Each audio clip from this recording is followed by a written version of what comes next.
सबसे ज्यादा घुसपैठिया कहां से आता है? बांग्लादेश से। कौन से राज्य में आता है? बंगाल में। लेकिन बंगाल में रहता है क्या? नहीं, पहले रहता था। कहां जाता है? सबसे ज्यादा जाता है महाराष्ट्र। जय हिंद साथियों, आइए बात करते हैं।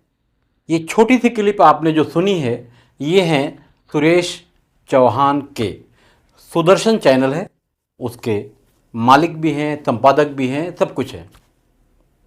इनकी ख़ास आदत है एक विशेष समुदाय के बारे में ही ये बोलते हैं। जैसा कि अभी उन्होंने बताया, बांग्लादेशी बंगाल में आते हैं, वहाँ उन्हें पूरी ट्रेनिंग दी जाती है और उसके बाद फिर महाराष्ट्र में आते हैं। अब आगे सुनिए। सबसे ज्यादा घुसपैठिया कहां से आता है? बांग्लादेश से। कौन से राज्य में आता है? बंगाल में। लेकिन बंगाल में रहता है क्या? नहीं, पहले रहता था। कहां जाता है? सबसे ज्यादा जाता है महाराष्ट्र। अभी लेटेस्ट आंकड़े के अनुसार जो घुसपैठियों का रेट इस नए दंगे के बाद चल रहा है, वो आपने देखा होगा। रेड कार्ड एजेंट जो वहां से सीमा पार लेकर आते हैं। एजेंट कैसे लेके आता है? वो जो एजेंट लेके आता है, उस एजेंट ने रेड कार्ड जारी किया। उस रेड कार्ड पे लिखा है कि भारत में सीमा पार करा के देंगे। 2 लाख रुपए महाराष्ट्र का रेट है, 1.5 लाख रुपए गुजरात का रेट है, दिल्ली का रेट 1 लाख है, और भारत के किसी अन्य राज्य में जाना है तो 50,000। क्या क्या कर देंगे? सर्विसेज लिखी है, सुरक्षित सीमा पार करवा के देंगे। सीमा पर लाने के बाद जिस राज्य में जाना है वहां की भाषा सिखाएंगे। कि किशनगंज और बंगाल में भी ऐसे स्थान है, क्लासरूम है, जहां पर बंगाली व्यक्ति को मराठी कैसी सिखाई जाती है। एक बंगाली शिक्षक एक बंगाली भाषी को बताता है कि महाराष्ट्र में जाओगे तो तुमको ये 50 शब्द आने चाहिए।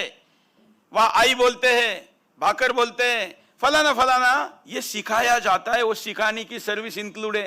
फिर लिखा है उसमें कि आपको उस राज्य में लेकर जाया जाएगा, जिस शहर में आपको बसाना है उसके मौलाना को मिलाएंगे, उसके साथ जोड़कर आपको, ये बड़ा सीरियस वाक्य है, सरकारी जमीन पर घर बनाकर देंगे। रेड कार्ड में है। जैसे अब्बू की जमीन है, हमारे यहां पर आकर हमारे सरकारी जमीन पर जाकर घर बना के देंगे, वोटर कार्ड, आधार कार्ड बनाकर देंगे। ये देश बिक रहा है। कितने रुपए में? चंद रुपए में। ये सब कुछ सर्विसेज चल रही है। अभी थोड़ा महंगा हुआ है, पहले बहुत सस्ता था। इसलिए हुआ है क्योंकि थोड़ा टाइट भी हो गया है। तो महाराष्ट्र का रेट सबसे ज्यादा है। क्यों ज्यादा है? कोई पूछेगा आपको कि भाई महाराष्ट्र में क्यों आ रहे हैं? क्योंकि इस देश का सबसे ज्यादा टैक्स कौन देता है? कितना देता है? 33%, करीब 33%। तो यहां पर पूरे भारत में दिहाड़ी जितनी है, उससे सबसे महंगी दिहाड़ी कहां है? यहां है। सबसे मुश्किल है किसी को पकड़ना, क्योंकि बहुत हाई डेंसिटी है, बाकी जगह पर तो नहीं है। और उनका टारगेट महाराष्ट्र है। आप जिन्हें सुन रहे थे, ये महोदय पत्रकार हैं।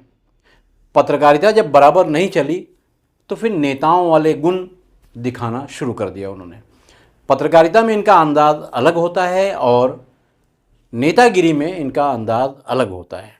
ये जैसे बता रहे हैं कि बांग्लादेशी बंगाल में आते हैं, वहाँ उन्हें पूरी ट्रेनिंग दी जाती है, उसके बाद फिर वो महाराष्ट्र में भेजे जाते हैं। महाराष्ट्र में भेजने का पूरी तरह से 2 लाख रुपया लिया जाता है, और गुजरात भेजना है तो 1.5 लाख रुपया लिया जाता है, और दूसरे राज्यों में अगर भेजा गया तो 50,000 में भी काम चल सकता है। ये इतने चैलेंज के साथ बता रहे हैं जैसे ये पूरा कारोबार बांग्लादेश से बंगालियों को या बांग्लादेशियों को लाने का कारोबार इन्हीं का है। बहरहाल, इन्होंने एक सवाल भी उठा दिया जो शायद उनके ध्यान में नहीं होगा। भारत की सीमा और बांग्लादेश की सीमा पूरी तरह से बंद है। बंद का मतलब, उस तरफ यानी बांग्लादेश में बीडीएफ यानी बांग्लादेश राइफल्स के जवान खड़े होते हैं, और इस तरफ हमारे जो जवान हैं बीएसएफ के। यानी बॉर्डर सिक्योरिटी फोर्स।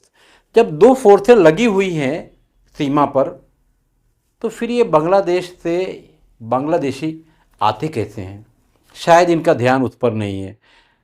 बीएसएफ के जवानों पर ही आरोप लगा रहे हैं। मतलब तो यही हुआ ना, सीमा अगर कोई पार कर रहा है तो फिर हमारे जवान क्या कर रहे थे?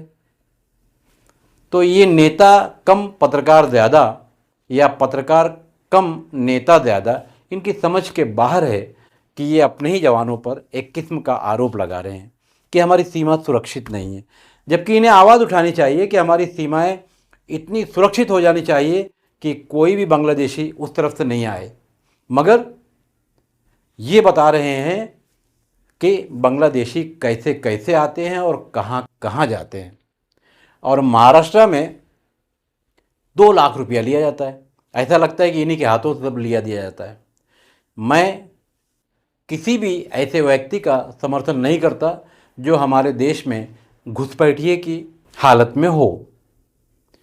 मैं किसी ऐसे पत्रकार या नेता का भी समर्थन नहीं करता जो किसी विशेष समुदाय के बारे में उलट सुलट बोलता हो। बहरहाल ये वीडियो आपको कैसी लगी कमेंट करके ज़रूर बताइएगा। मैं खान फ़ख्र आलम, और हमारा चैनल यूट्यूब पर भारत शक्ति समाचार सब्सक्राइब करना ना भूलिए।